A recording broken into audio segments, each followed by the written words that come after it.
Hello everyone, আসসালামু আলাইকুম। আজকে চলে আসলাম একটি ভ্যানিলা ফ্লোরাল কেক ডেকোরেশন নিয়ে। এটা মূলত স্পঞ্জ কেক, তো আমি ফুল ডেকোরেশন করব। তো আমি পুরো কেকটা ক্রিম দিয়ে কভার করে কিছুক্ষণ ফ্রিজে রেখে দিয়েছিলাম। তারপরে একটি নজেলের সাহায্যে দেখতে পাচ্ছেন আমি সুন্দর করে ফুল করে নিচ্ছি। আমি সাদা কালার দিয়েছি আর ইয়েলো কালারটা ব্যবহার করেছি ক্রিমের কেকের পুরোটা অংশে। আর হলুদের সাথে সাদা কম্বিনেশন কিন্তু খুবই ভালো লাগে, এই জন্য আমি হলুদ কালারটা নিয়েছি। আসলে আমার লাইটের কালারটা একটু ভালো আসছিল না কেকের উপর, লাইট আমার টেবিল থেকে অনেক দূরে। তো কি আর করা, সবাই একটু দেখবেন আর আমার চ্যানেলটি সাবস্ক্রাইব করবেন যাতে পরবর্তী ভিডিও আপনাদের কাছে পৌঁছে যায়। আর ভিডিওটি ভালো লাগলে লাইক কমেন্ট শেয়ার করে দেবেন। তো দুটো ফুল করে নেওয়ার পরে দেখতে পাচ্ছেন একই প্রসেসে আমি আরেকটা ফুলও করে নিচ্ছি। এইভাবে আমি সবগুলো ফুলই করে নিব।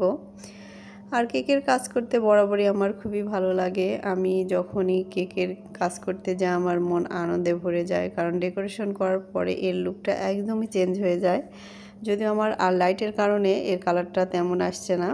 তো ফুলগুলো করে নেওয়ার পর আমি মাঝখানে যে রেনু দিয়ে নিয়েছি, তারপরে আবার হলুদ রেনু দিয়ে নিলাম।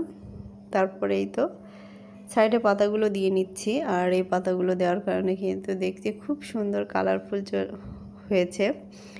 আর পরে আমি নামটা লিখে নিলাম, হ্যাপি বার্থডে।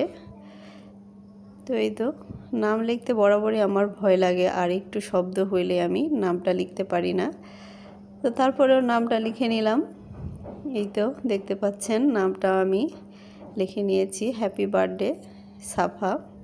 তো পরে আমি কয়েকটা সুগার বল দিয়ে দিলাম, দিয়ে কেকটা পুরো ডেকোরেশনটাও করে নিলাম।